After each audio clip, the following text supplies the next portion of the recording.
Now, you've heard of the upper room. This is not the upper room, but it's the lower room at 2 Flagler Drive in Plattsburgh. Sister Debbie, how are you doing? I'm doing fine, thank you. We're back again to talk about the Mission of Hope. What number is this? Officially number 4, but there have been 2 other trips as well, so we're somewhere between 4 and 6. Somewhere between 4 and 6 is great. I can't even remember what the date was the last time we were in this room, but it's several months ago, wasn't it, Calvin? Was it November, December? November. It was early on, before these students actually got to share a life-changing experience, and they didn't know each other then, and I think that you can even tell by the atmosphere in the room, it's very different now than it was even then.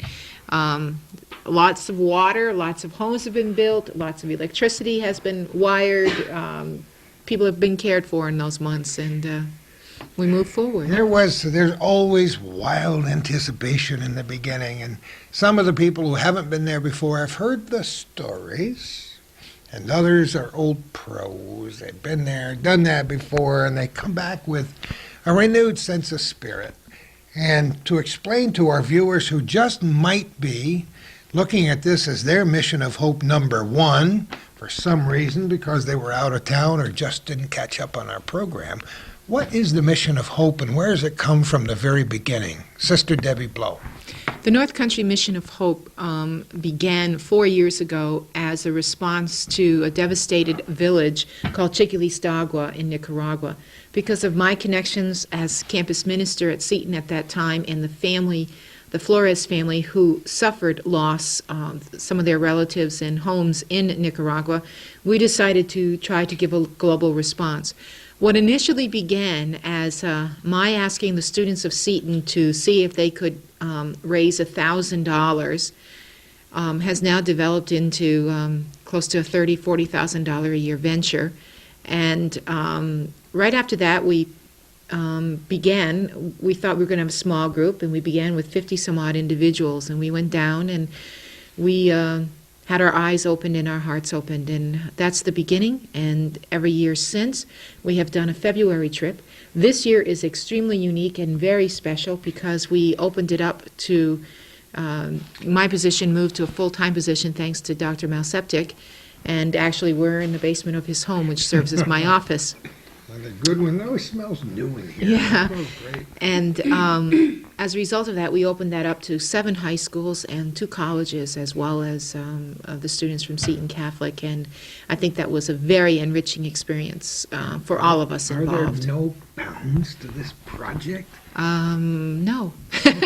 I suppose somewhere along the line we'll find some, but I really believe that if it's meant to live and grow, it will do that, and I believe that it is doing that. And the exposure with different communities and different schools because of these students, the goal is that it will help people to understand, and not have just heard about it from a distance, but to truly understand why we're doing what we're doing. I hope by now, after all of these trips over there, that most of our viewers in the North Country have an idea what the Mission of Hope is all about. And through our interviews at least 2 times when you make each trip before and after, I hope they get a sense of what a life-changing experience it is, not only for the people who go, but for those people in Nicaragua. And I know your life has been changed every time you go from the very beginning. Oh, absolutely. And it dawned on me last night. I was giving a presentation on the mission in Altona to a group there, and I went back and I started reading my journal from 4 years ago, and one thing struck me, many things struck me, but I remember how terribly afraid I was of flying, and still am. There are some things that don't change, especially the flight back this time. We had a little turbulence, honey. Oh, no. White knuckles. White knuckles it was. But one of the things I remember specifically after refreshing my memory with my journal was that first Sunday that we celebrated Mass, this little old lady came out to me and she put her hands on my shoulders and she, in Spanish, said to me, you know, I'm asking God to give you strength and courage so that you will find a way to continue to do what needs to be done for our people. I remember writing that in my journal, and I just read it again, and it only dawned on me last night when I was preparing for my talk in Altona. that she really was a prophetess, that she really was preparing me in some way for what started out as a 1-week experience to now being a full-time experience with many different youngsters and many different people there as well as here.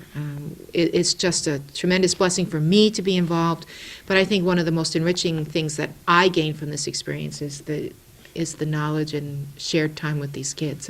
That's really neat for me. It's wonderful. We've got a long day here. We're going to talk to everybody in this room and maybe people who aren't here yet or who are hiding.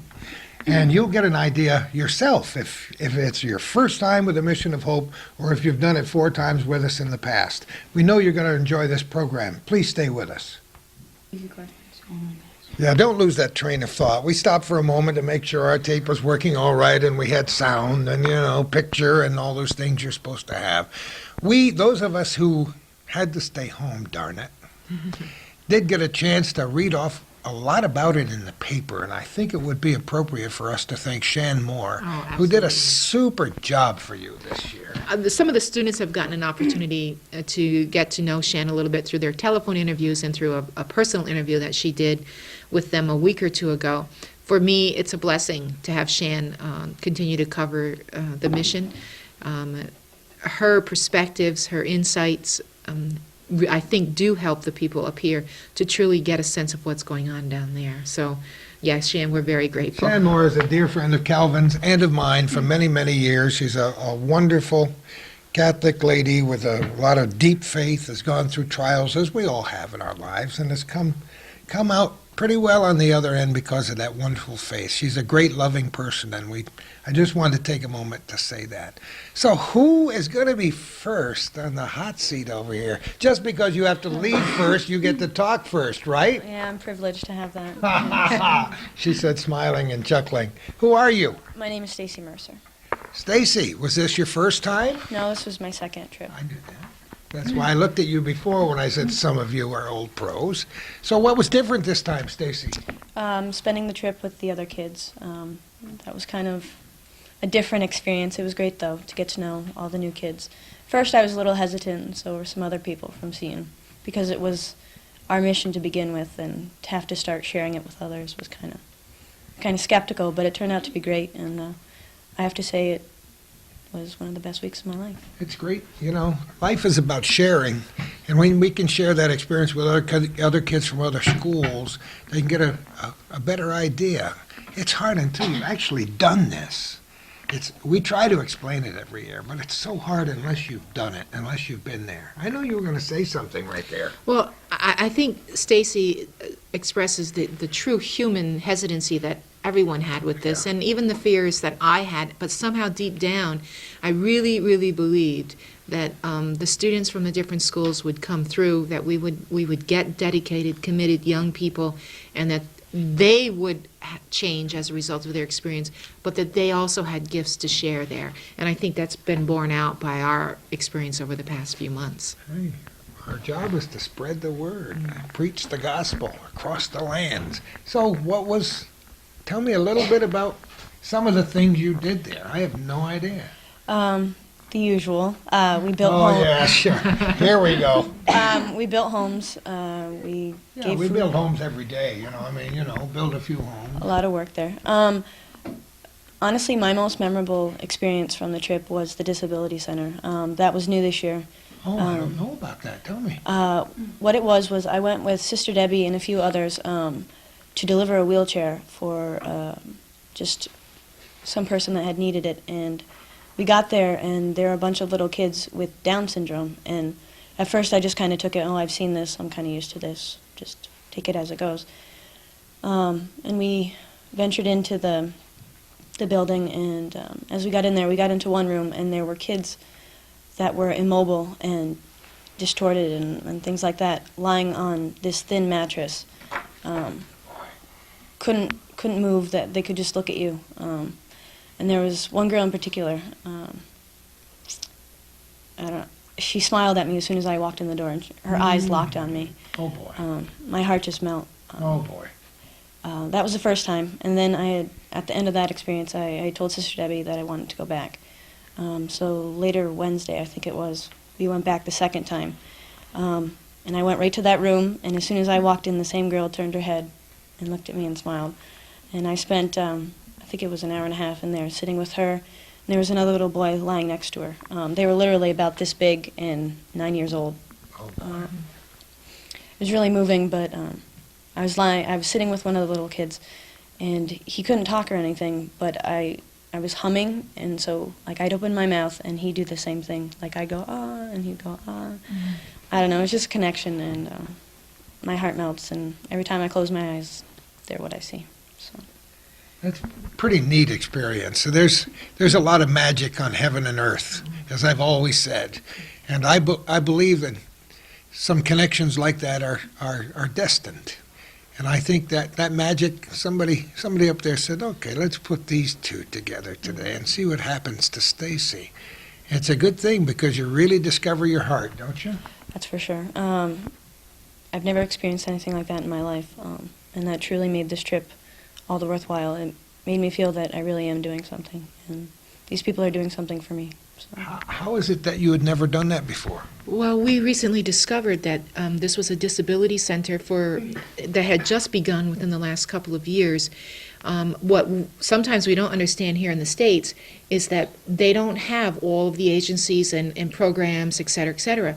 So this disability center, technically, the building itself is funded by the government, but the salaries of the employees, the medicines, the beds, the equipment, whatever else is needed to care for these people has to be provided through donations. There's no other way. And what happened was we received a donation of a wheelchair from an 11-year-old girl in Saranac, a little girl, a Goki girl, Caitlin Goki. And her mom had called me, right, and we've talked, and her mom and I have talked, and we connected. And we've never met yet, but we connected on the phone. And Mom really believed that this was a way of giving life to another child. So at the same time that was unfolding, I got an email from one of my connections in the government who said, perhaps this time you would like to consider visiting the disability center. And so it happened.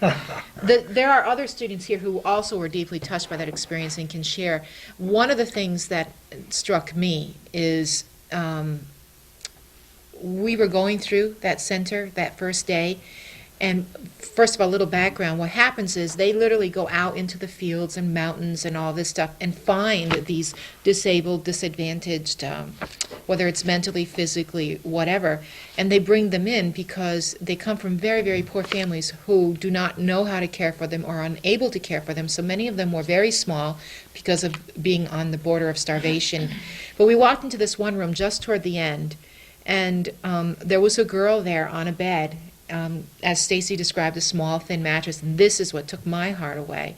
I was able to handle it quite well until then, and then I lost it. I know you very well. Yeah, I had to borrow Kleenex. Yeah. And she had bandages on her arms and open wounds on her shoulders and open wounds on her back and her buttocks, and she was all bandaged up, and she was curled up, very, very thin, nothing but skin and bones, and she was about maybe 3 feet at the most long, laying in this bed. And Stacy happened to be the first one that walked in after this, and I'm thinking, this kid must be maybe 8 or 9 years old.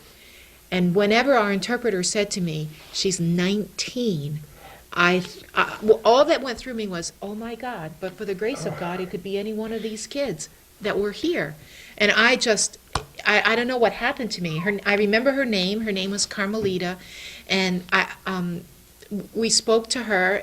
Obviously, she was unable to respond back to us, but somehow the voices seemed to help settle her a bit. And for me, that kind of encapsulated the whole experience of the Disability Center. There are 90-some-odd youngsters in that center from birth, and once they arrive there, they're there till death, is what the interpreter told us, because no one wants them. So they're really, not only are they poor and they're sick, but they're disabled. So that's like the third strike against them. And so for me, that was an important growth in terms of the mission. And we now have people, someone on our mission is a PA from Sun Mountain, Tupper Lake, and she's now beginning the process to see what kinds of equipments and cast-off resources that they don't need, that we can get down there. There aren't enough words to describe that experience. I think when we left there were 2 or 3 students, 4 students with me and a couple of adults. We literally were quiet all the way home. Language, English or Spanish, is inadequate to describe this kind of thing, but we have to try because it's what we have to work with. But I can tell that you were deeply touched by that experience in so many ways. Huh?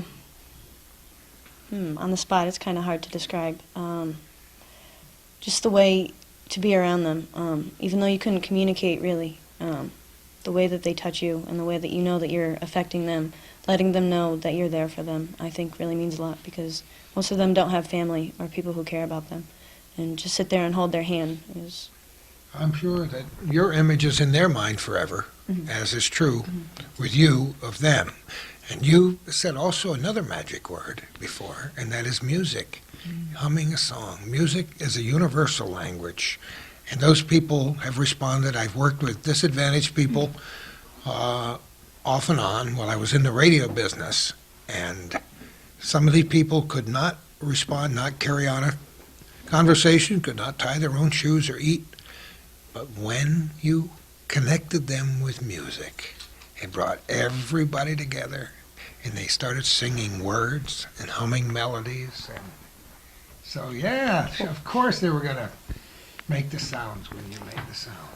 I don't know. I wish I could describe it better for everyone, but We- it's kind of one of those things you have to experience for yourself. But they're always on my mind and in my heart. So You know what I found, Stacy, and we're going to let you go because I know you have to get out of here, but you, after an experience like that, I mean, we're talking about some pretty profound things here. Some things we hope our audience is able to understand after we've done this several times, but it takes you a while to process that information. And processing is like debriefing. In the United States Air Force, when they were stationed here on Plattsburgh Air Force Base, and the guys would all come back from a mission, and there always has to be debriefing. The same is true in police forces. And the same thing is true when ambulance crews go to a horrible accident. You have to be debriefed because there's so much emotion that you can't process it all at one time. We're kind of snickering because the students make fun of me because they heard the word "we need to process" at least 1,000 times. And so on my epitaph, I'm sure it's going to read "we need to process," but they're very much aware of that. And I think you're right. I think, like for Stacy and for the rest of us, it takes years. Yeah. It's not just a case of a few weeks. I mean, it's hard to believe it was just a month ago we were leaving, Yeah. and to come back, and then you have the culture shock of coming back into reality here, and then having the pressures, particularly, I mean, I think it's one thing for the adult world, but one of the things I think that we underestimate is the amount of pressure on high school kids. It's the college applications, it's the jobs after school, it's the practices to make the team. It's all those things and all those outside forces, as well as what's going on in their own personal growth. And they need time. And that's also why it's important that we come together, not only for this, but for a reunion. And I know that they're connecting on other levels now, too, so that's kind of It's kind neat. of neat. And as long as everybody around this table and our viewing audience realizes that because of this trip and because of all the other trips that Sister Debbie and the others have made in the past, their lives are different now. And that one short, 1 week? 1 week. 1 week is now going to be a little segment of Stacy and everybody else forever and ever and ever. And hopefully it's made you a better, more loving, more sensitive person. I believe it. yes, it has. Like Sister said, it's hard to get back into the swing of things, coming back from a place like that. And it's kind of upsetting for me just to fall back into society and going out and buying this and buying that.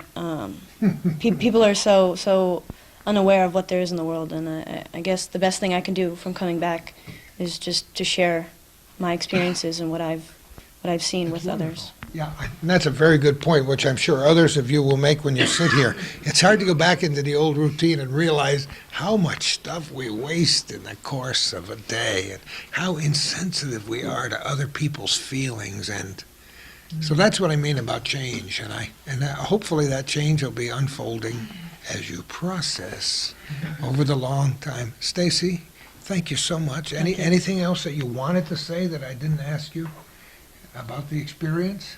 Well, you want to tell me about that flight, or do you? Actually, I was a little scared with the turbulence too. Usually, I'm not afraid of flying, but it was a little rocky. But it was a great trip, and I was glad to share it with these guys. Somebody up there had you in the hands, right? Stacy, have a wonderful day. Thanks for you too. coming here. Thank you. Yeah, I want you to know she was first in the hot seat. And let's move around the table, okay?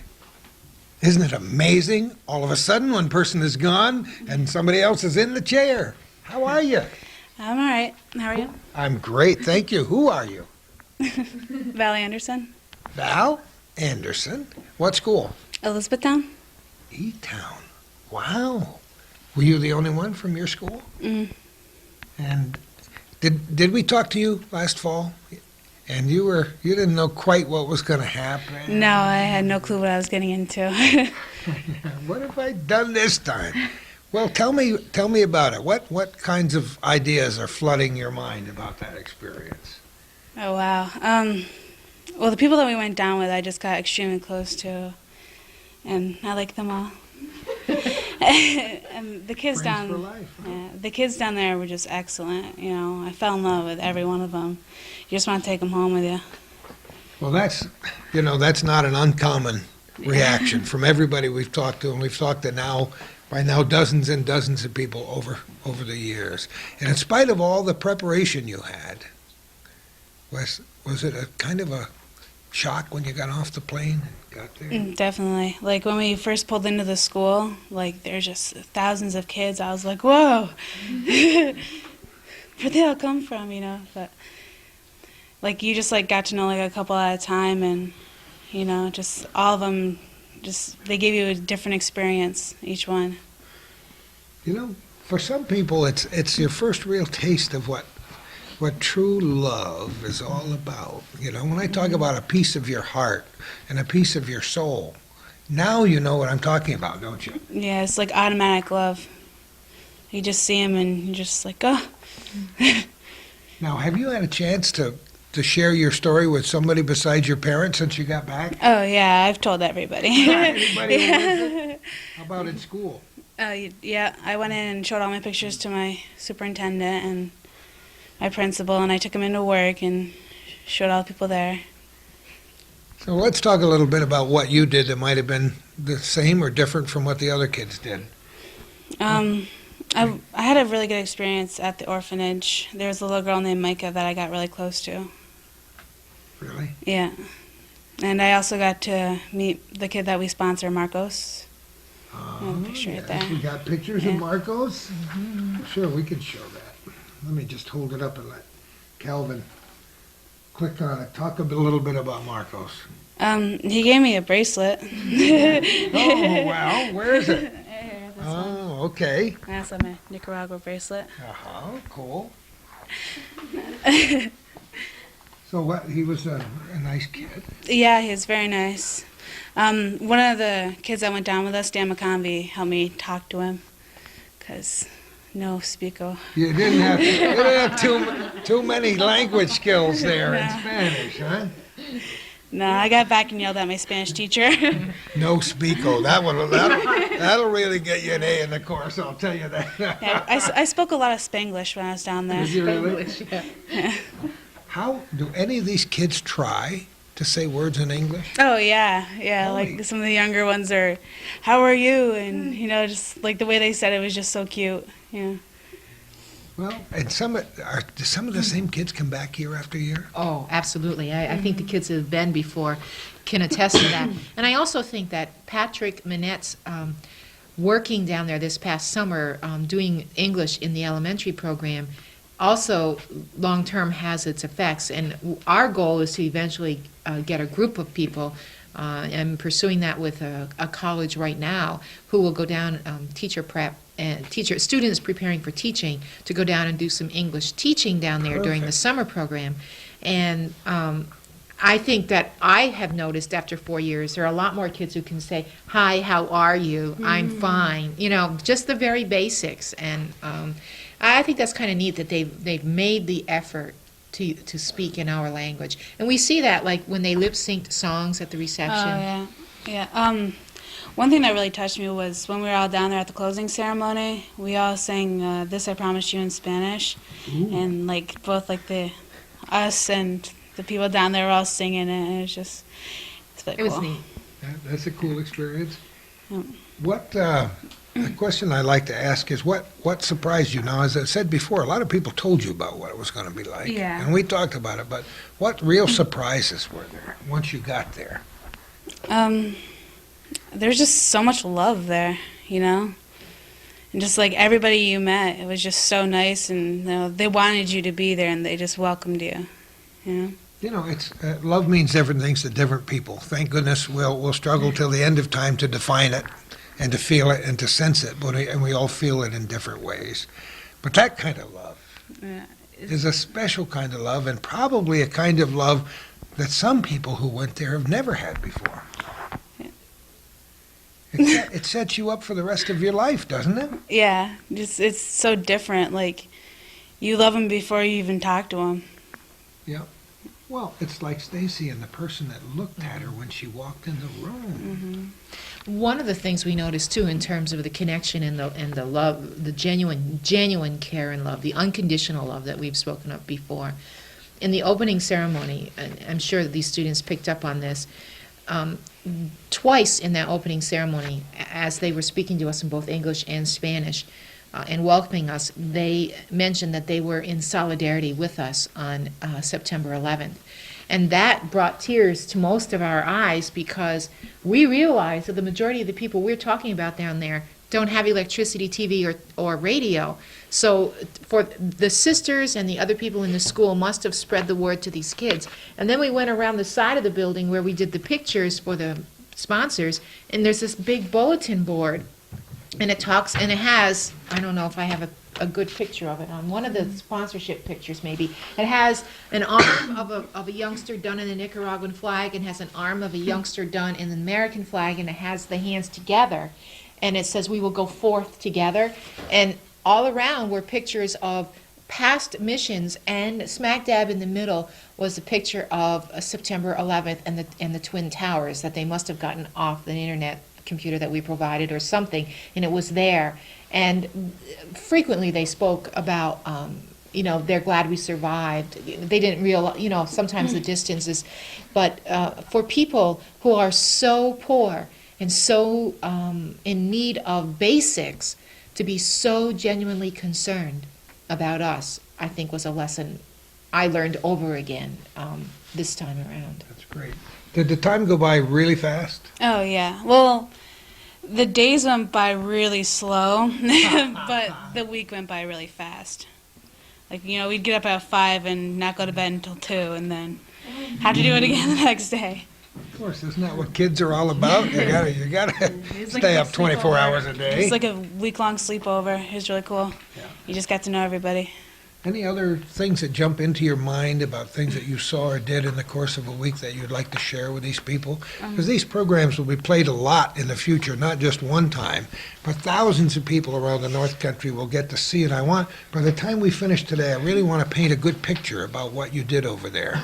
What other things impressed you? A couple of us went out with pounds of rice and beans and delivered them to the families, and just like the looks on their faces, and like you got to see more of their houses and stuff, and like you got a closer look, and like there was a family of 10 living in a house smaller than my bedroom. It was just, when I came home, it was just such a shock. It makes you almost embarrassed to have Yeah. as many things as we have, huh? Yeah, So you got to deliver rice and beans, huh? yeah. I also got to bag them too. Did you really? Well, sure, why not? Anything else off the top of your head? I could go on forever. And I hope you do. And I hope you spread the word and never get rid of that charming smile that you have. Thank you. Thanks so much for being with us today. You're welcome. Thank you. Musical chairs one more time. Sister Debbie, you wanted to show me this picture, which I'll hold up and let Calvin get a fix on it. Tell me about it. Well, that picture shows slightly, it's not the whole bulletin board, but it shows the arm of the Nicaraguan child, the arm of the American child, hand in hand, and obviously the pictures of past, and then the Twin Towers is over on the side. But the phrase, "we will go forth together," that they took time to prepare for us as a way of helping us to understand that they joined us in prayer on September 11th and for many weeks thereafter. How often do you communicate with the people in Nicaragua? I mean, when you're My not there. communications go through Jamalet Flores. Jami emails or faxes the sisters at the compound whenever we need to officially communicate. It's very expensive telephone-wise. So, and I've made a few calls to government people, and Gunter, who's a Rotarian who's assisted us in the past. The students, I know, some of them write letters because there is an address that they can send to the school, and they write letters to their other friends or to sponsors or whatever. I guess I would also have to say that although those are the official forms of communication, I truly believe in the presence and power of prayer at a distance, and I believe truly in the numbers of people there who've said, "We pray for you every day," or "We remember you when we go to church," or, "May God bless you," or however they say it, or whatever it means to them. I believe that happens, and so I believe we connect that way. How can somebody not believe that? Oh, I'm sure there are some. I'm sure there are, and I guess I feel sorry. They're at a loss. I feel sorry for those people who don't realize that just being in this room has given us a connection. Whether we like it or not, that connection is there. And I said to one of my clients this morning, as most of you know, I work as a crime victims advocate, and I hear a lot of very sad stories, perhaps not as sad as some of those stories you've seen, but pretty sad stories about things that happen right around here.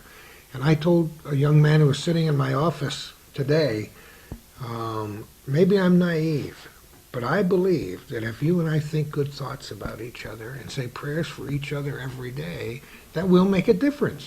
And it doesn't matter whether you're sitting across the room or on that shaky ride to Nicaragua.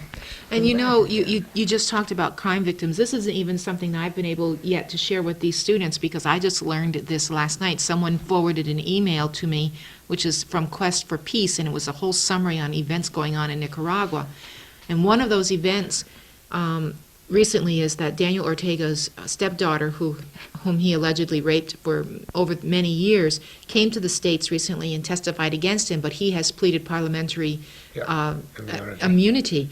However, the positive piece of all of that is that she, because of support from different people in her life, she is now going back to Managua. The kids know what we mean when we talk Managua now, and she is really going to try to develop, for the first time ever in the country of Nicaragua, a center for support for women who have been abused. They don't even exist down there. Isn't that amazing? It's amazing when we know the percentage of incest and spousal abuse and all those things that exist in a country like that, simply because it's so impoverished, and to think that there's no resource for these women, and so who knows, where that's going to lead us in the future. Oh, my goodness. I'm so glad you brought that up, and glad I gave you the spark of an idea. All right. He's ready. He is psyched. Man, his left leg is going about 50 revolutions a minute here because he's got a lot to say. Who are you? Andrew Pajak. I know who you are, Andrew. You can't fool me. Cool. So how was it? It was fun. Oh, no, that's not the way it's going to be, is it, Andrew? No. No. Just go through some of the things that happened to you. How about the flight over there? We haven't even talked about that yet. First of all, you fly out of Montreal, right? Yeah. There was it seems like last year there was some confusion about the plane getting off on time, or something happened last year. Was it all cool this year in terms of timing? Well, we were in the airport for about 3 hours. What was that? It was forever. It seemed like forever, and everybody was sleeping, and you're so anxious to get onto the plane and get started because you had such a long day before, getting up early and going on a big bus. And Well, we should tell our viewers that there's a lot of preparation before you ever go. There's only so much stuff you can bring. You have to get ready for all of that, and it's a process. In previous years, the group brought a lot of stuff with them. That didn't quite happen this year. It was different in that respect, right, sister? Yeah, actually, we ended up bringing almost 5,000 pounds with us by plane. Come on. 1,700 pounds of You which told me you were. I know, but people are so generous, and we couldn't leave things behind. So the students helped box and pack and inventory and prioritize. And I said, oh, let's just pack the threes, priority level 3 and 4. We call them 3s and 4s. Let's pack those in the van, in the truck, in the back, just in case. And we got to the airport, and I swear we were being looked upon because had they not accepted just transporting that, it would have cost us $1,700 because it's basically $1 per pound by charter. Oh my And gosh. when we got all said and done, everything went with us, including the 3s and 4s, and we didn't pay a penny. So we were fortunate. Somebody up there loves you. All right, Andrew, the trip over, what was that like? Is that, Going how many down- hours does it take? About 5 hours. About Is it 5 really? hours, yeah. The way down was pretty shaky, just for me, because I was just really tired. So I kind of slept, but it didn't really feel like I really did. My body was so tired from being up. And because I really didn't go to sleep in the airport, a lot of the people here did. It was kind of funny. You were too wired to go to sleep, you know? Yeah. So you were really exhausted when you got there? Not when I got there. Like when I got off the bus and everything, we all really worked as a team and worked really well getting our boxes off the plane and everything when they came through, and getting them through customs and security and all that. We really worked as a team and got it all on the bus. And I think the bus ride, I didn't really talk. I was just looking at everything and just like, oh my God, you know. It's a lot to see, a Yeah. lot to drink in. And when I got off the bus, when we first got to the compound, I would have never expected that in a Culture million shock. years. Yeah, just seeing all the kids, you know, I was like, oh my God. There's so many, and they just run up to you like they've known you for, you know, like I've been there 4 years on every mission, you know, and they just run up to you, hug you, hold your hand, offer to carry, you know, and it was a big shock. So, go on. What else did you, what kinds of things did you do during the week? I only did one main thing, which I think that was enough for me. I went to the disability center. Oh, you The went. two Oh. times with Stacy. The first time when I went, it really wasn't. When we first got there, I was just looking at everything like, this isn't that bad, you know. Because when she's saying disability center, I'm thinking, what? Yeah. I was using my imagination, you know. You have a good one, Andrew, too, I know. Thank you. And but then what really hit me, same as Stacy, is when we went into where the infants were and just laying there with no life to them, you know. That was probably the hardest thing. And I met a kid named Hector. I really forget like what was really wrong with him, but he had he had a bone disease, and his he didn't really have like a wrist bone. It was like real like up here a lot, and his arms are all zigzagged up to his shoulder, and he had flat bones and legs and everything. And at that point, I was like, oh my God, I think that's what I really need to see. 'Cause I'm thinking disability, no legs, or, you know, and seeing that, I was like, oh my God, you know, and that really hit me. And it was tough. I actually couldn't go on the rest of the tour. When they saw that girl, the 19-year-old laying in the crib, I didn't No see kidding. that. Just too overwhelming? Yeah, emotionally? just that one room, it did me over. I was just sitting there like, I was total in shock, you know, and I was sitting there coloring with him and just staring at him, and he was so happy. And then I just went back to the front with another person that went, Dan McConvey, and we just sat there and we knew what we were both going through, and, you know, we were there for each other, and that was pretty cool. Amazing experience. I wish Andrew would share, because he spoke very eloquently that night at the student meeting about the eyes connecting and when he had to say goodbye, and he learned something very valuable about what often happens to these people, and he shared that, and I think that affected all of That's us. great. Yeah.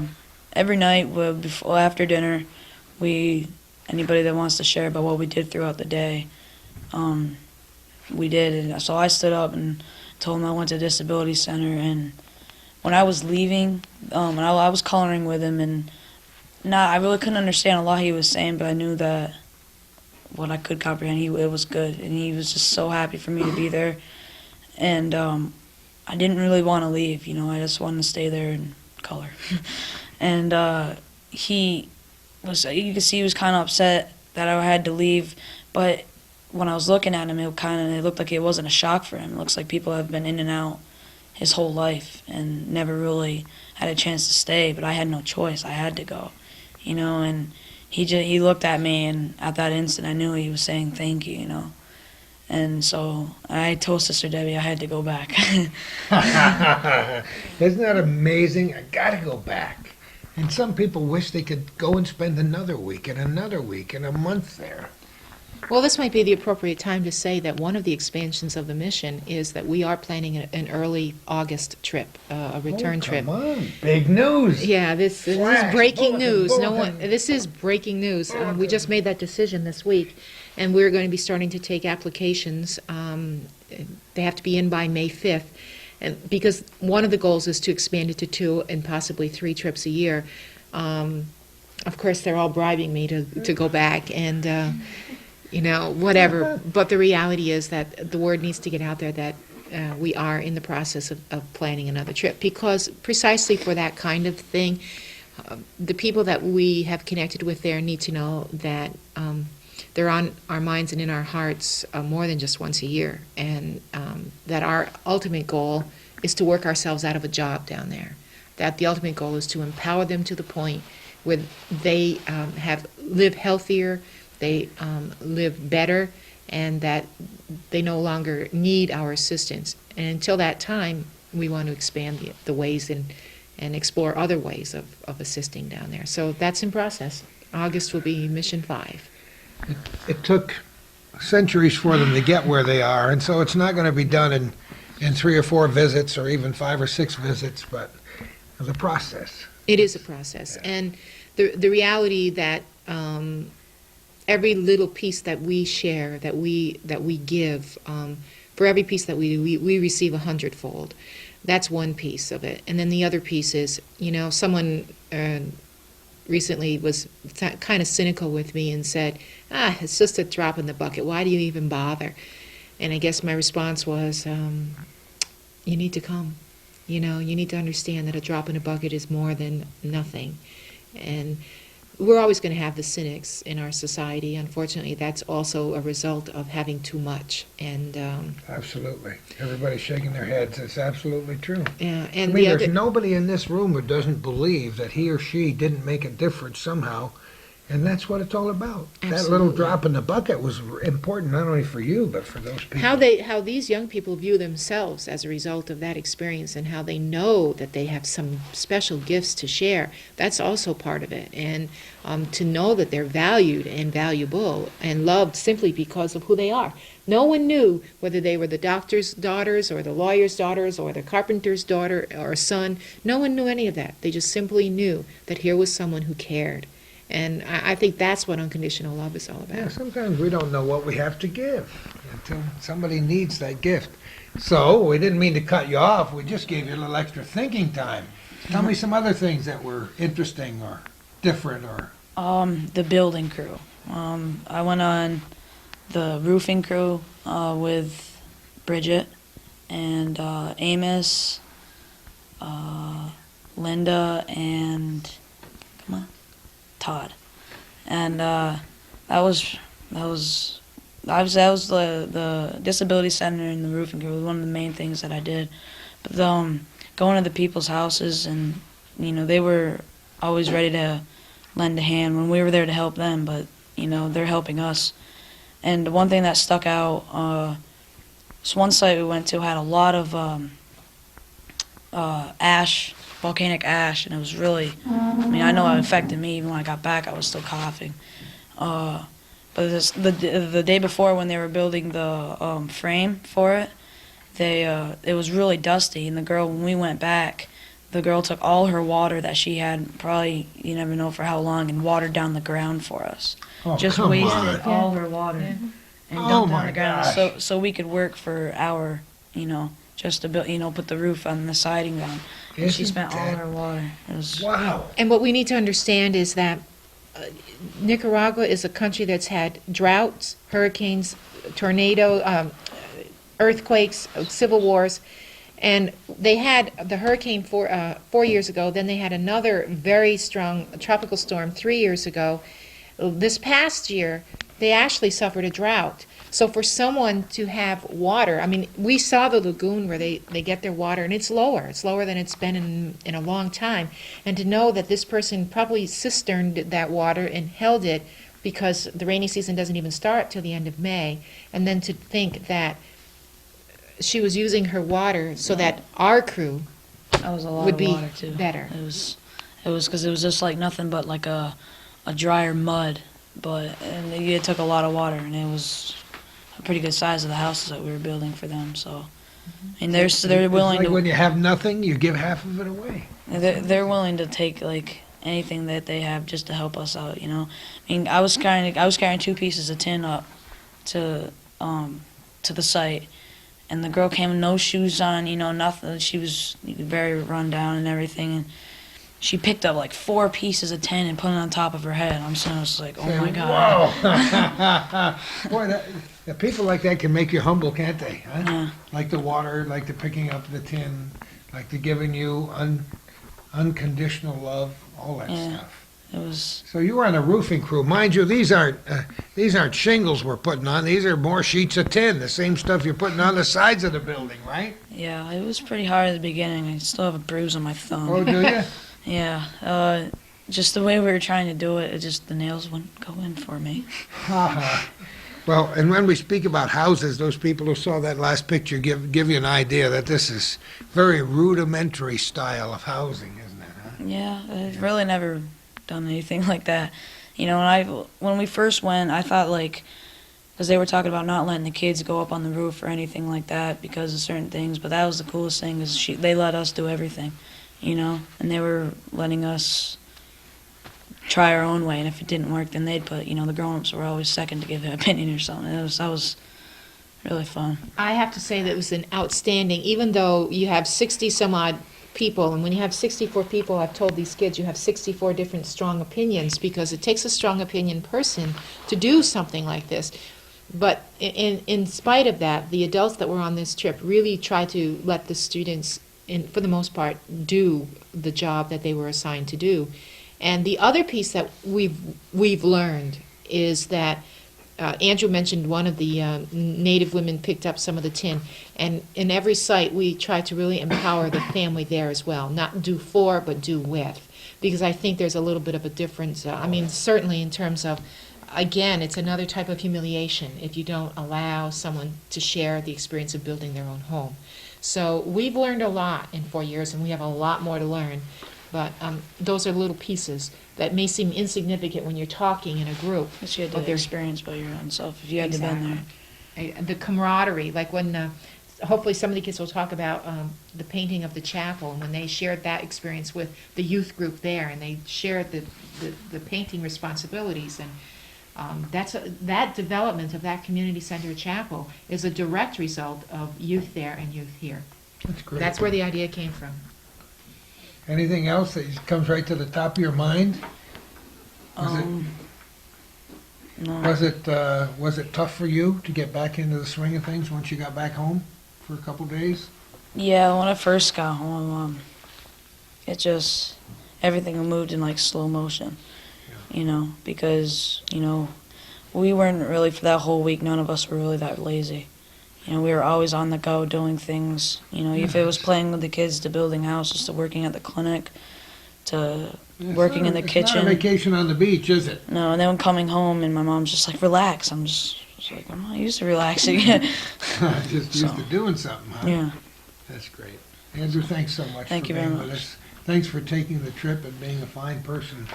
This is a good lesson for those people who watch this show and say, oh, those kids today.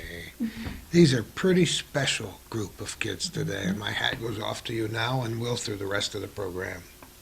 All right, I guess we're going to start talking about the rooster. What was all this clucking like a rooster? What was that? First of all, who are you? Megan Lannon, Megan, what school? Beekman Town Central. All right, okay, we might as well start with the rooster. What the heck is that all about? A rooster, oh my goodness. It like the first couple days it was fine, it started at like 3, or 4. But I remember one day it started at like 11 o'clock. We're It's like talking one rooster there? I was like, it's 11 o'clock at night. I was like, there's no sun up. What are you doing? What is this stupid rooster doing? And it didn't just cluck for a little bit. It clucked, and then it did it for a long time, and then it got the dogs up, then the dogs barked, and then it was just bad. We were just like, It's like you hear this story so much before you go that the first time you hear the rooster, it's like everyone bursts out into this laugh, this moan and this laugh at the same time because the rooster doesn't know how to tell time. So, like dyslexic or something. I don't know what's wrong with it. Dyslexic but rooster, all right. something wrong. I think we could find it at home, but It's a miracle he didn't end up in the pot before you came Yeah, home. you're right. But, all right, let's get down to the real serious business of this. What was it like for you? It was great for me. I really enjoyed it. It was a great experience, I think. I was so glad to share it with so many different diverse people.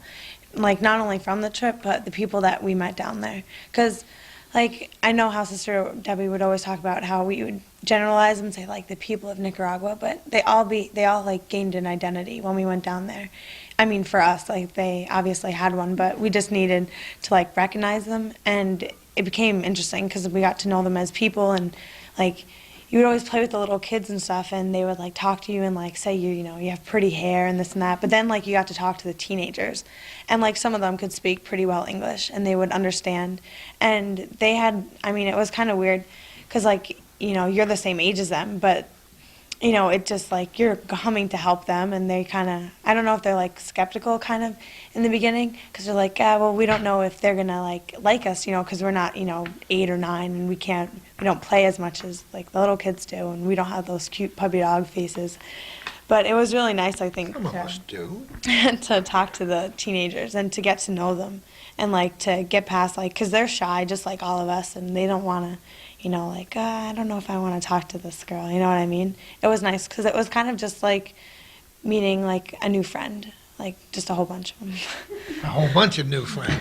All right, what stands out in your mind about what you did, some of the work you did? I know it's very frenetic activity. As Andrew said, it's busy because you have a lot to accomplish in the course of a short time. So what kinds of things? I think it would be going to the cancer hospital. Me and Kara and Ishgal had to paint a little children's room, and we had to like, it was like an kind of like an octagon kind of, I don't know, it was like a circular room kind of thing, and we got to put up like sponge paint and stuff, but we didn't know if we were going to be able to have a tour of the hospital or like any floors because we were really dirty and we had paint everywhere. And when we went there, it was really neat because one of the nurses said that she was going to give us a tour of one floor, and what amazed me is that like each section has like 30 patients, and those 30 patients only have one nurse, and that one nurse, and there's only, And we're complaining about a nurse shortage around here. and like I remember these 2 boys that we went into the room, they were like, they didn't, it didn't seem to bother them that they didn't know when they would have chemotherapy or radiation therapy, again, because they were concerned about, oh, well, we just won the chess tournament that they had at the hospital. And it was like so exciting for them because one little boy came in first and the other one came in third, and they both got chess games, and they were all like excited to talk about like that. But I mean, these people are like, they don't know when they're going to live or if they're going to live, and they weren't even thinking about that. I mean, it was just nice for them to, not complain, because I know people like that you meet here that have like top medical, services, and they kind of get upset because they don't think they're getting enough. But the people there have like, stuff that we had in like the 70s, you know what I mean? And they don't Or even, the 40s. or yeah, the they don't even realize that. I mean, it's not good. They don't, to them, that's like their only chance to hang on to life. one example of just how much we take for granted, one of the nurses was sharing with me, those medical containers that you put the discarded needles in that we have here at the hospital? At that cancer hospital, what they were using to discard the needles from giving injections to the children was a soda bottle. A soda bottle. And they would take the cap and they put it on, and then they take the cap off and they dump it into the basket. But it was a soda bottle. They didn't even have something as simple as the red safety containers for the needles, which are probably not that expensive, but they just didn't have access to them. That's amazing. Okay, next. Well, while I was at the cancer hospital too, there was one little boy there, and we weren't allowed to go into certain rooms because they were isolation rooms. But isolation rooms and isolation rooms here are totally different. There, they're just closed doors.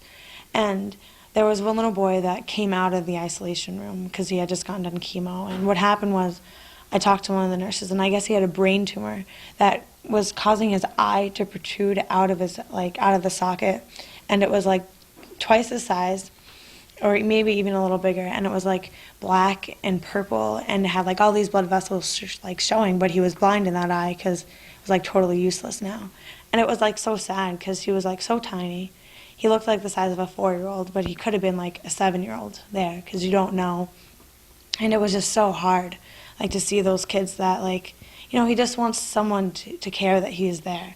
You know what I mean? He just wants to see what was going on. So isolation there is just, I'll just close the door and, wait till, because like we weren't going to infect, he wasn't going to infect us, but we would have gotten him sick. But he just wanted to see. He just wanted to be a little curious little boy and open the door. And it really meant a lot, like to see how their hospital was run. You know what I mean? Like they had painted the hospital, the wing that we were in, like I don't know if it was last year.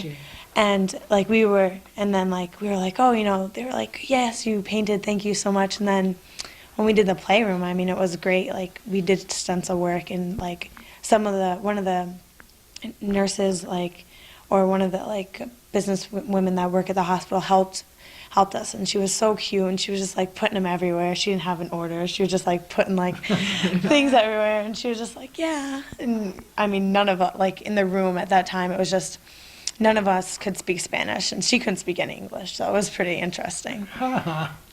So that was altogether a good experience Yeah. for you, as Yeah. it was for everybody else. Yeah, it was great. I really cared about like meeting those kids and having them, like they had said earlier, they don't care where you come from.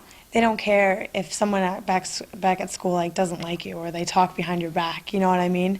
They don't care about any of that. They just care that you took your time from your vacation, that 1 week, just to spend with them. It just makes them feel so much better about themselves, I I'm think. so glad you mentioned that, because this thing about who's talking about me and what are they saying, and all the stuff that bothers people your age every day in school doesn't exist. It doesn't matter because it's just like you're just important. Your whole being, what you do, like the way that, like, they don't care about the way that you look, besides the way that they compliment you all the time. You know what I mean? You're so nice and this and that. But they were just like, they weren't really caring about anything besides, wow, these people from America, this great country that they hear about, you know what I mean, through like their parents and this and that. Like, I wish I had so much money as Americans or something, like along those lines. But like, I'm really glad that I got to see that. I really don't truly think that they want to be American. Like, I think that they appreciate us. You wouldn't want them to be. Because the way that they think is like, they might not have as much money and they might not have the nice houses and the nice cars that we have, but they have something that I think we have lost. They have each other. They have their families and their friends. Good point. And they have faith, and that's all they live on is family and faith. It was really amazing, like everything that they did there. Like the families and the sisters and the brothers, they were just like all lovey, and I love it. I love it. Megan, thank you so much. Have a great day. thank you. One more time. Oh, yes, I'm getting now. We're whispering. You're not supposed to practice. You're not supposed to Well, decide what you're going to why say not? ahead of time. But she had such a beautiful story that she shared from the orphanage with us. Again, I think it was a story that, the simple story taught lessons and lessons that we could try to teach. I love it. All right, who are you? I'm Suzanne Fountain. I'm from Beekmantown. All right. How many kids from Beekmantown this year? Were there? 6. 6 from Beekmantown. All right. All right. You want to start with the orphanage? Yes, I went down to the orphanage there was a whole bunch of us actually, a whole busload of us, because everyone wanted to go to the orphanage. But we were there and they gave us a tour. We were meeting all the little children, they all loved us. They all wanted to play with us. They especially liked the adults. When we first got there, they all latched on to the adults, probably because they don't have parents of their own. But they started warming up to us kids, and there was this one little girl I was sitting with. Her name was Gabriella, and we were talking, and I asked her how old she was, and she told me in Spanish, "I'm 13." And she said, "No, that's a lie. I'm going to be 13 on Tuesday. I'm 12 right now, though." Oh. So I said, "Congratulations," and this girl, she didn't look 13, she looked 10. But I was sitting with Carson, and I told Carson, I said, I want to give her a birthday present, but I don't have anything. He said, "I've got a package of crackers. Here, give these to her." So I said, "Happy birthday," and I gave them to her, and she opened them right up, and she handed one to her friend, and she handed another to her friend, and she handed one to me. And there were and she had one cracker, and there were other little kids all around, so I broke mine in half and gave a piece to each kid. And then she went and took her last cracker and broke it in half and gave me half. Isn't that amazing? So, and I just thought, if I had done this for a child in the U.S., they probably wouldn't have done this. And she just had so little, and she shared it with everyone around her. That's another story. That's a theme. There are recurring themes. And that's a recurring theme. The idea of them sharing the things you give them. How many stories have we told over the last 4 years where you give something and they hand half of it back to you or most of it back to you? Amazing. What a great story. What other things can you think of? I went in with a group of us, went into the elementary end, and we went into we split up the groups and we went into different classrooms just to share some time with the children. And it was just really a lot of fun. We went in and we colored with them and told them, asked them the colors of the crayons, and they told us in Spanish, and we tell them back in English. And we had little stencils that we got them to shout out the name of what it was, and whoever got first would get the stencil. And they got so excited over that. What are we talking about? Stencils, animals, and Animals and different. There was a sun and a moon, different plants, I think, a tree. and they would shout it out in Spanish, Mm. and you would hope that that was the right thing because you really I knew most of them. Did you? Yeah. That's neat. You took Spanish in school? I took it for 4 years, but I stopped in 10th grade, and I felt really bad that I stopped because I wanted to talk to them so much more than I could, and now I'm going to start taking Spanish again in See, college. Incentive to get the... So, what else? Anything else in that week? I know it was a whirlwind, but... There was so much. I could sit here and talk for hours and not be finished. Are kids in school interested? Are they interested in what you did when you go back to school? Kind of. My friends thought it was interesting, but I don't think they'd ever do it themselves. They didn't quite understand, the magnitude. I tried to get them to understand, but it's really very difficult. It's hard, isn't it? Yeah. It's hard. That's why we do this program each year. By virtue of piecing together this patchwork quilt that is your emotions and Debbie's emotions and everybody else's emotions, we can make a whole blanket out of it and maybe cover this North Country with an idea that they wouldn't get from one person. So let's hope all these kids that you couldn't quite get through to will get the chance to watch this program at least once. It was a good experience for you. I know we talked to you before you went. But did you go before? No, you didn't go before. This is your first time. Do you think you might like to try it again? Of course. Of course, no question. What a smile. Thanks so much. You're welcome.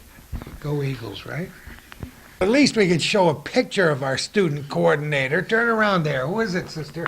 Our student coordinator is Kara Boyven, who is a senior at Seton Catholic and serves on the leadership team for Mission of Hope and has done an outstanding job in assisting me in coordinating the students from the various schools, as well as giving input from a student perspective to the mission. And just before we started the camera, there was a resounding round of applause for her, so she knows we really care about her and hope she feels a lot better. Who are you? I'm Jackie Bedore from Plattsburgh High School. Jackie Bedore. We're so pleased to have you here today. What was that picture you wanted me to show? Oh, that's the kid we sponsored for school, Elio Gonzalez Rodriguez. He's in first grade. Can you tell me anything about him? Did you meet him? Yeah, we met him. We played with him almost the whole week. My sister had met him the year before when she went down. So she knew him already, and we decided to sponsor him. Now, did both you and your sister go this year?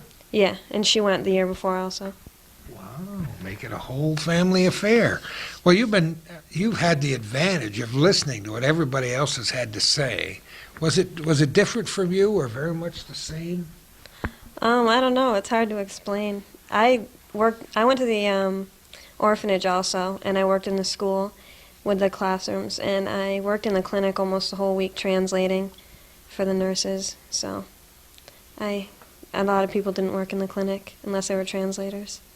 Well, tell me about the translating. Are you pretty good with Spanish? Obviously. Well, I've taken it for 5 years. I knew most things, but I've learned a lot. I learned a lot more when I went down there. Did you? Yeah, and I've been studying a lot more lately. Learn more for Like next everybody time. else says, I wish I had done more. But were you able to actually carry on conversations with the kids? Yeah, I could speak with most of them. There were some words that I wasn't sure about, so they would find a different word to try to explain what they were trying to say to you. So they help you I a imagine, lot. like English is horrible that way because we have so many colloquialisms, and it's hard to correspond with other people. And like Canadian French and Parisian French, I'm sure Spanish is different in Nicaragua than it is in PHS. Yeah, there's some different ways to say different things because when we're taught Spanish from Spain, so it's different than when you would go down to Latin America, Central America. But at least you were making connections, and that's good. Wow, an interpreter. Ooh. All right, let's talk a little bit about your week down there. What things impress you most? Well, it was probably the best week of my life. We got so close. We didn't really, like, all the kids would talk before, but we became really good friends down there and just hanging out once all the kids had to go home. And we played with the kids every day when we had any free time. We were always with the kids. And coming back, it was crazy because, I don't know, I didn't really want to talk to anybody besides the people that went down because it's still hard, even a month later. You just want to be down there. You don't want to be here. You know, we spend a lot of time, Calvin and I, interviewing people who've been through horrible things together, like wars. We spend a lot of time honoring the veterans of different wars. And they develop, hard times force you into relationships that would be completely different in another time and space. And I love it. While the camera was not on many times, I noticed the kids in this room hugging each other. And loving each other.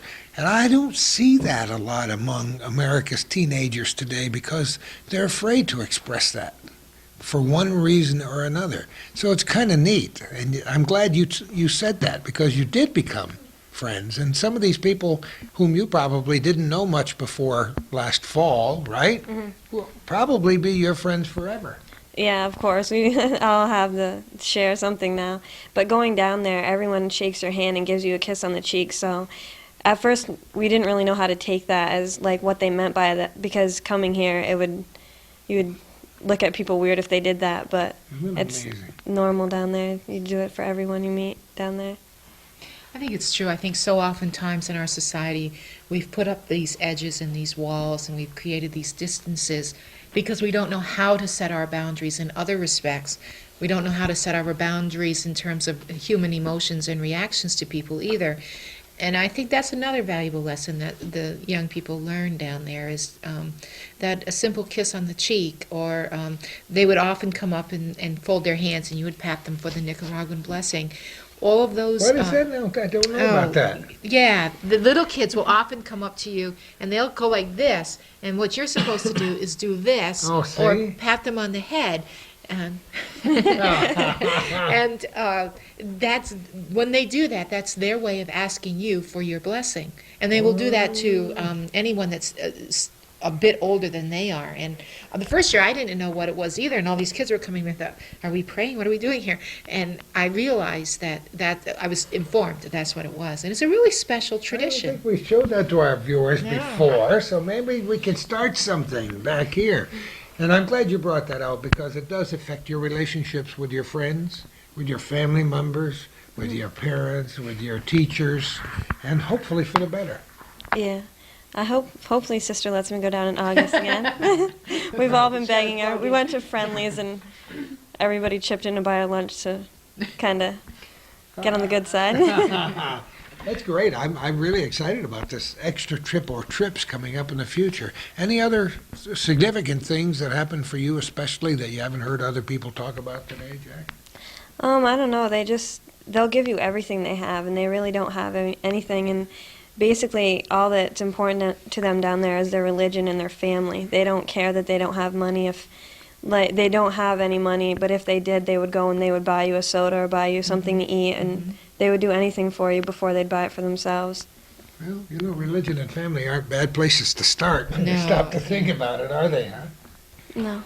I think one of the things that, I'm not sure if it was Jackie or Emily, a couple of the students touched on in one of the student meetings we had down there, was how many times youngsters with this level of ideal and commitment, like the youngsters that I get to take on Mission of Hope, sometimes can feel out of sync in their own situations. And so it was very rewarding for them to be able to share the experience with kids from other schools who had similar values, similar goals, and similar dreams. And to realize, oh my God, I'm not a geek because I feel this way, And they talked about that very openly. So I think that was another important thing, that it's almost like they've absorbed it and it's okay now, but it was an important discovery for them in this process.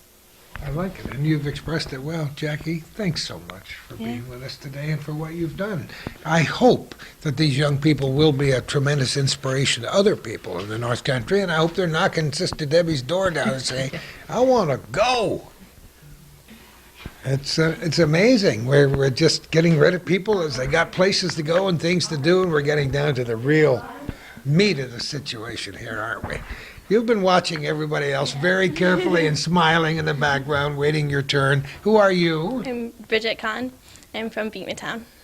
All right, 6 kids from Beekmantown. That's amazing. Did you all know each other before you went on this trip? Or? Basically, Jen, Casey, Megan, and I were pretty good friends, and then Josh and Suzanne were from the year ahead of us. Did you find what Jackie found, that it's hard to express to your friends back in school really what this experience was like? Definitely. When I came back, I really didn't want to talk about anything beyond like the funny stories, because it's just hard to express something that no one else has ever experienced. And it seems like when you say it, it's superficial. Seems trite. But that's what poetry is all about. We have to use different kinds of language sometimes to express those deepest emotions. That's why, as you know, I always encourage them, they have to bring a journal, and that's really important because they do need to do that. I think what Bridget's really saying is that there are so many experiences that are really sacred and special during the week, that it's really hard because it does become superficial or trite if you're not in an atmosphere where it can be understood and respected and received with the same level of commitment and intensity that you experienced it. So what she's saying is very true, even for those of us who've been 4 times. Believe me, I've lived a long time, longer than anybody else in this room and probably in this entire neighborhood. And I'm very passionate about almost everything I do in life, and I feel very strongly about certain things that I believe in. And I'm not afraid to express my opinions. I'm not ashamed to cry at beautiful music. And I've cried, believe me, at these tables more than once. Calvin and I had to shut the camera off because we're just so deeply moved by what you do. And the point being that it doesn't matter if somebody doesn't understand it today. You'll find a way to put it into words. That's why I'm always irritated at people who, in my profession, who walk to somebody that's just walked right up to them that's had a horror happen in their lives and say, what does it feel like? Yeah. I mean, give me a break. What does it feel like? It's like you trying to express what does it feel like. It's hard. Now that you've had a little time to process the information, you can. Tell us some more things. I'd have to say that the thing that struck me the most was like the amazing like perseverance of life and the human spirit, because you don't realize it when you're completely surrounded by things every day. Like Americans are so much, they're drowning in their excess. And so That's a good way to put it. I don't think we step outside ourselves enough and really realize what's around us. And they have so little, and yet, in a way, they have so much more because they appreciate everything they have. And I think, like, in a way, sometimes when we say that they're so grateful and loving every day, we kind of, like, push past that they're still struggling. But you have to realize that they're still struggling, but there's just something that they have that Americans as a whole society are lacking. And I think that we need to get back to that. I think that's, you've said some really wonderful things, and you've said it in ways that I can understand completely. Because I don't want to give the impression that these people, Sister Debbie and these people from the schools, believe that they're going down there and they're giving everything to these people who have nothing. Because it's a reciprocal thing. You're giving them some things, but you're getting so much in return. Mm-hmm. And I think that's very, very important to note. Sometimes we do have to go back to square one, go back to the basic principles, and then work our way out again. And it's different. It makes you look at a mirror slightly differently, doesn't it? Well, yes, and I think, too, Bridget is very eloquent in how she says what she says. All these kids have been told, I don't want you to feel guilty, but it's about feeling grateful. And when you can feel grateful for what you've experienced, as Bridget has expressed, then you begin to analyze and look at your own society and your own values and your own life in a different way. It does no good to go there and share your life for a week or share their lives for a week if somehow you're not changed by the experience, whether that's a sooner or a later experience. But the fact that your heart has changed, ultimately, we talk about the 100 monkey theory. Eventually, other people's hearts will be changed by your experience. And it can be frustrating for those of us who come back and people who don't understand or who don't want to understand, because to understand would mean to open up to possibility of change or risk.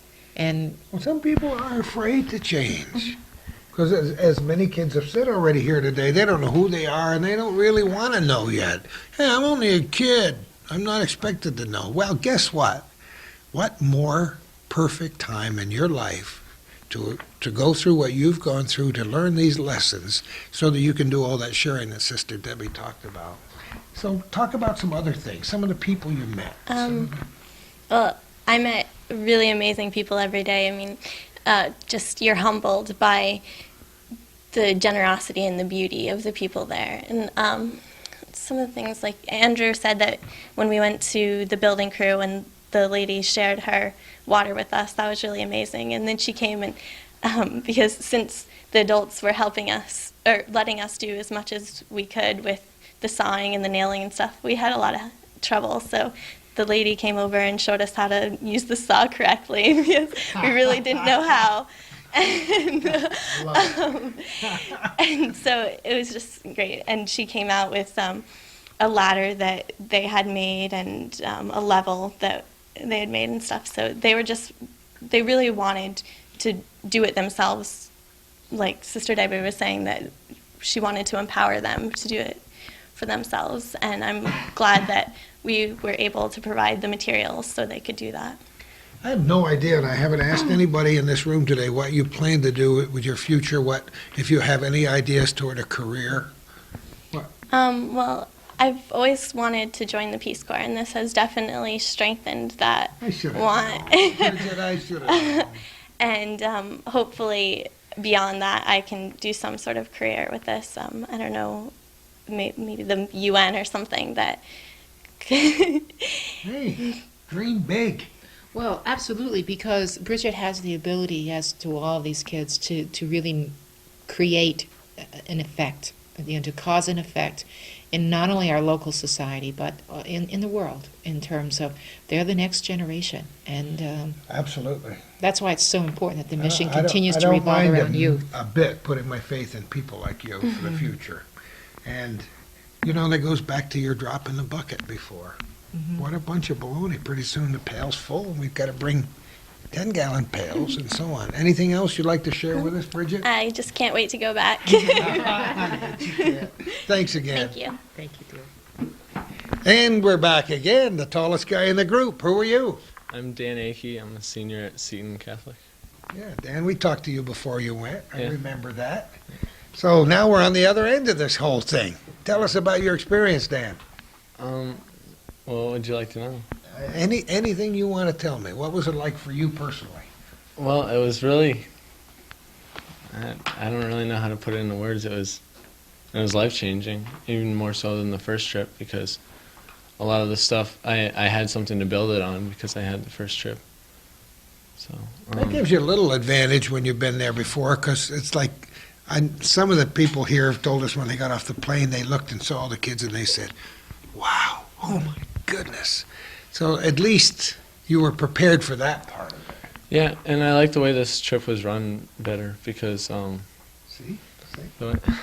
well, I like how other schools were incorporated into it. Made a lot of friends that I never guessed I would have made unless it was for this trip.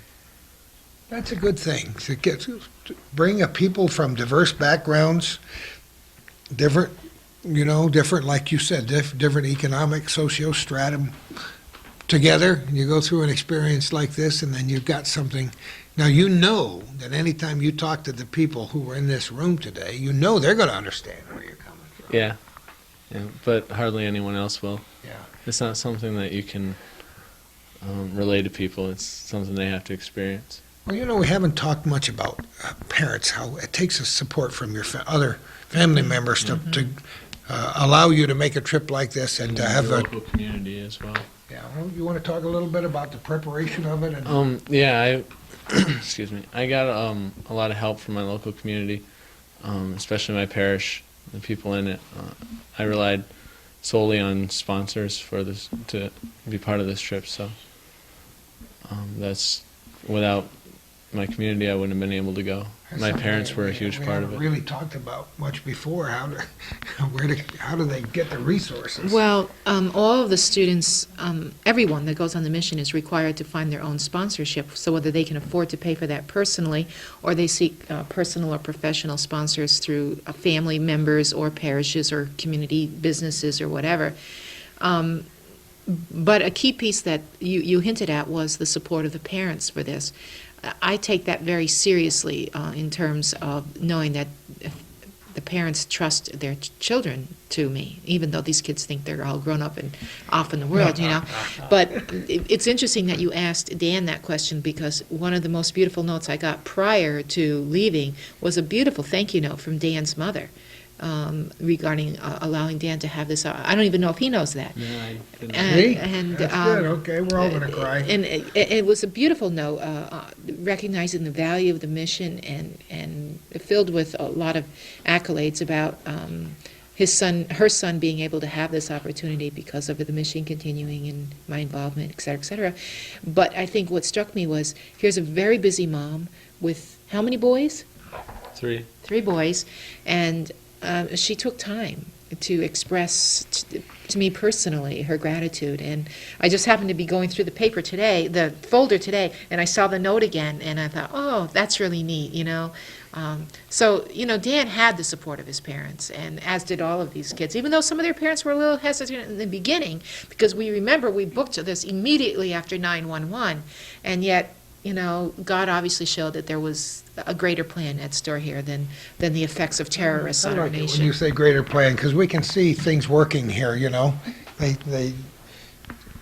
I'm always guided in the questions that I'm asked, and I'm always inspired by the answers, and I'm always inspired by people your age anyway. It's very interesting for me to learn the dynamics of youth. So, Well, I'd like to comment on that thing about the drop in the bucket earlier. I believe when we were down there that sister got a comment from one of the authorities down there that said that they realized it's just a drop in the bucket, but that it was a very necessary drop in the bucket. And I don't know who that was. Actually, Kara and I ended up sitting outside the American Embassy one day, quite by accident, because we were supposed to have had an appointment.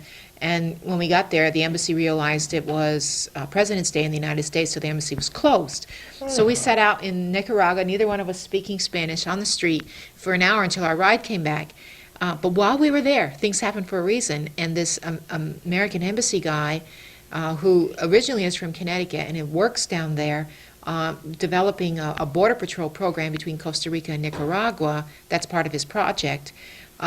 He spoke at length with us, and one of the things he said was, what you're doing is so valuable. It's a very necessary piece for developing nations to have people come. It's not just giving the money, it's the coming. Otherwise it's a typical American fix. We drop the money and we run. And what we've tried to do is establish relationships. And so I'm glad that Dan mentioned that, because I'd forgotten That drop in the Yeah. bucket creates a ripple, and the ripple effect, and you have to picture it, and it just keeps going and going. Right. Everything that's happened that we've talked about today continues to unfold for a long time to come. What special experience did you have during the week this year that was different from the last time?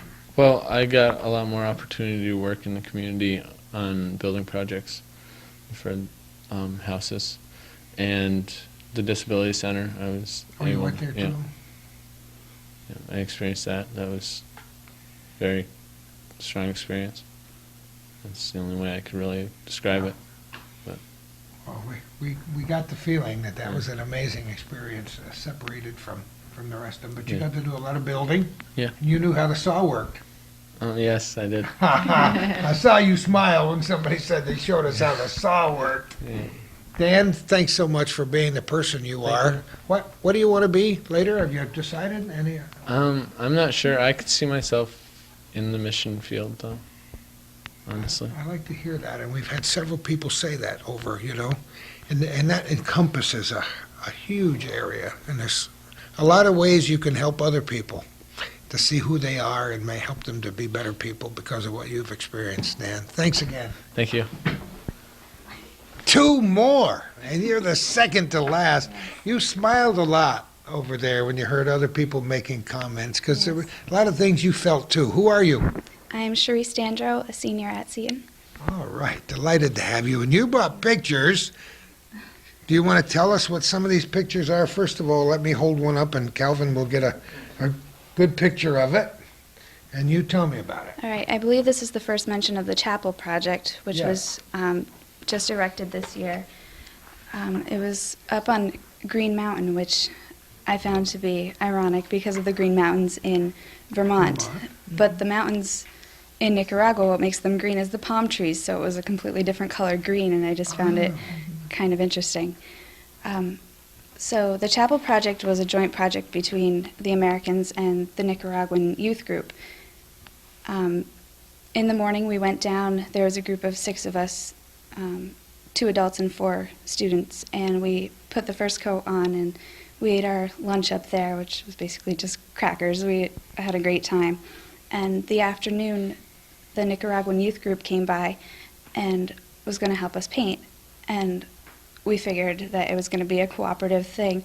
And then they just started taking the rollers and the paintbrushes right out of our hands, and they wanted to do so much for us. So they got there and just started doing the rest of the work for us. And we took pictures with them, and we had a great time. And a lot of the students that were in the youth group I had made friends with last year. So I got to talk with them, and it was a great bonding experience, I think, for all of us. And you painted the whole inside of the chapel? Yes, 2 coats. The chapel's a really important project because it was supported and is being supported by various parishes and small group organizations here in the States. What we've done is the foundation and the walls and we've paid for everything through donations here. We're not finished yet, so we're still looking for donations in that place because as you see, there's a picture somewhere along the line where we have done the inside, the windows are now there, but we don't have the benches done.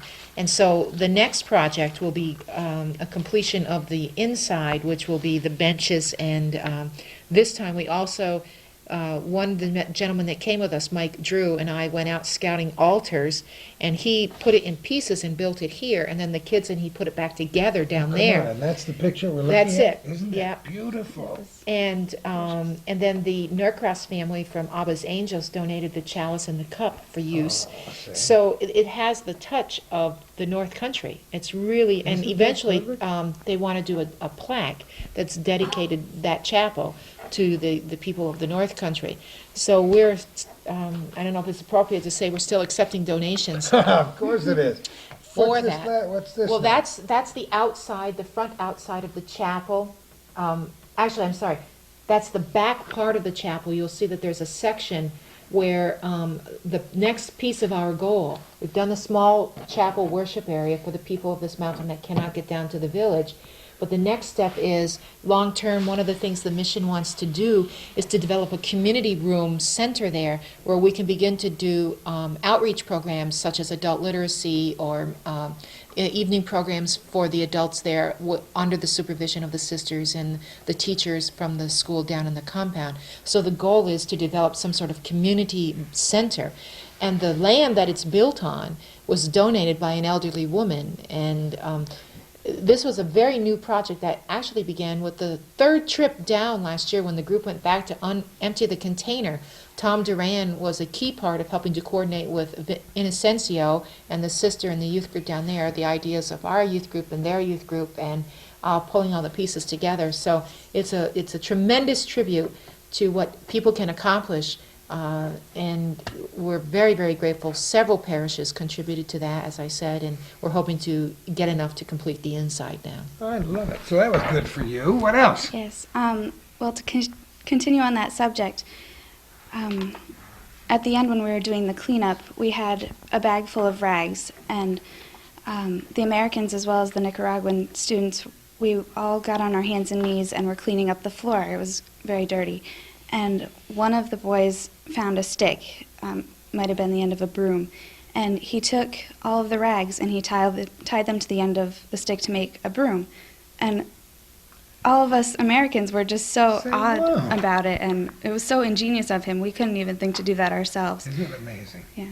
That's a great story. Tie the rags to the end of the stick to make a broom. To Right. clean They're the very floor. resourceful and they're incredibly intelligent. Yeah, that's what Calvin and I talk a lot about farmers, how they're the salt of the earth and how we're trying desperately to save the family farms and how industrious and resourceful people who live next to the earth are. And that would define the people from Nicaragua. Yes, What they else? have to be. What else? This was my second year down, and last year I think I went in and came out of it with a different attitude. Last year it was just so much to take in the entire experience and all the love and everything that you receive. It's just overwhelming. So this year I knew what to expect going into it, and I wanted a chance to do more hands-on work. So I did build 3 houses as well as visit the orphanage. But working with the children, again, was a top priority for me, and it was great. As people were mentioning, pulling in on the bus and getting off and seeing all of the children, that brought tears to my eyes because I recognized all of the children from Did you last really? year, so many Oh, of my boy. friends, and I love them dearly, and I saw them and I just started crying because I was so happy to see them. Isn't that great? Yeah. Isn't that wonderful? That's a great way to end the interview. Yes. I think Cherise says 2 very, very valuable things, that they're intelligent and they're resourceful. Unfortunately, whether it's young people or adults in our society, they often have the attitude that developing nations do not have either one of those skills or talents or gifts, and that is not the case. I mean, over and over and over again, we've learned so much, and I'm glad to hear her emphasize that because that's a valuable lesson she can take with her no matter where she goes in terms of how she views the global community, you know. I bet she will. And I thank you so much for being Thank with you. us today.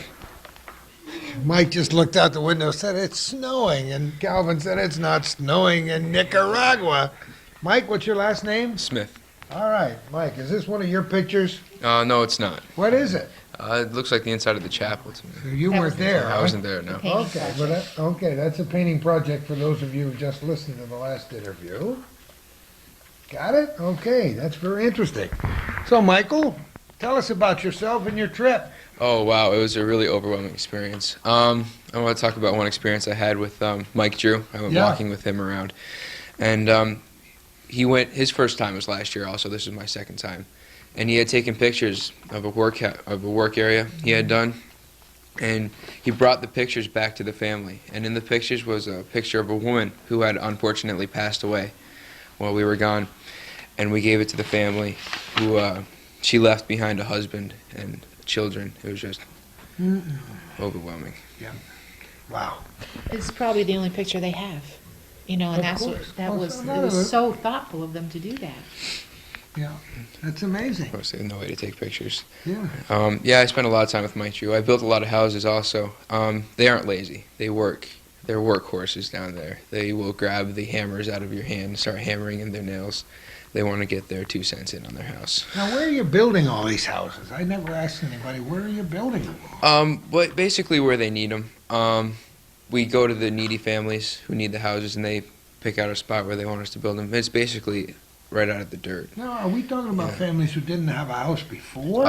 In some cases, yes. In some cases, maybe it was a family of about 10 or 12 who are living in maybe a little shack. It's basically what it was. These houses are not much bigger than utility sheds that we would have out back of our own place, right? No, not at all.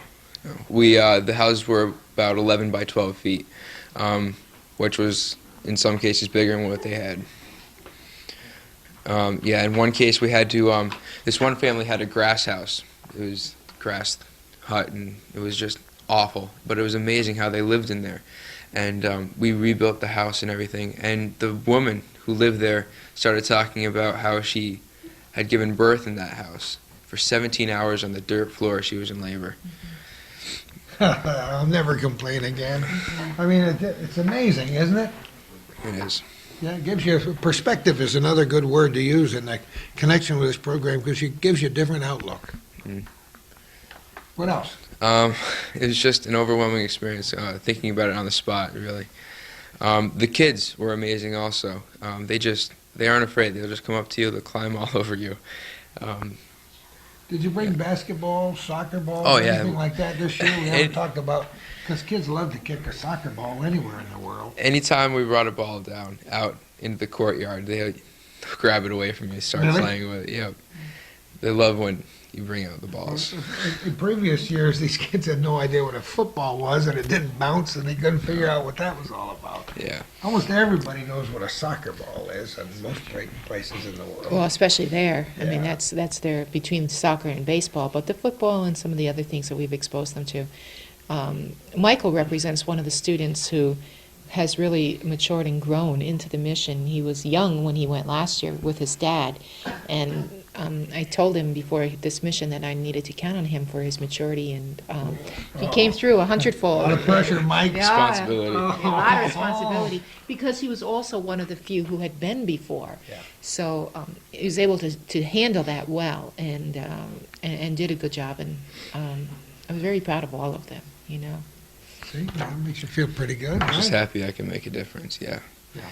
You enjoyed the trip? Oh, yeah. Second year, last year we had some setbacks, and we didn't get started right away, but this year we went down, we got everything in order, and we got to start right away. I was really happy about that. I didn't want to sit around. No, it seems like nobody really wanted to sit around now. Was it awfully hot this year compared to last It was year? pretty much the same. In the mid-90s, we had a breeze every day, and it would cool down a little bit Hard at for night. us to imagine mid-90s. Yeah, it was here, you know. mid-90s every day. The day we left, it was 98. Oh, boy. I'm interested to see what the weather's going to be like when we go in early August. I'm told it's about the same temperature, but we have hit or miss chances of rain during that time. However, something unusual happened.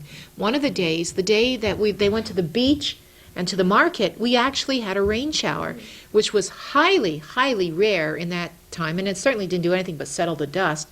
But it was the first time in 4 years we'd ever even experienced. Isn't that? That's kind of incredible. Yeah, it was. We've kind of interpreted that to be God's blessing on everything that we did for the week, because it was at the end of the I don't mind week. that you did it all. Yeah. Michael, thanks so much for being with us today. Thank you.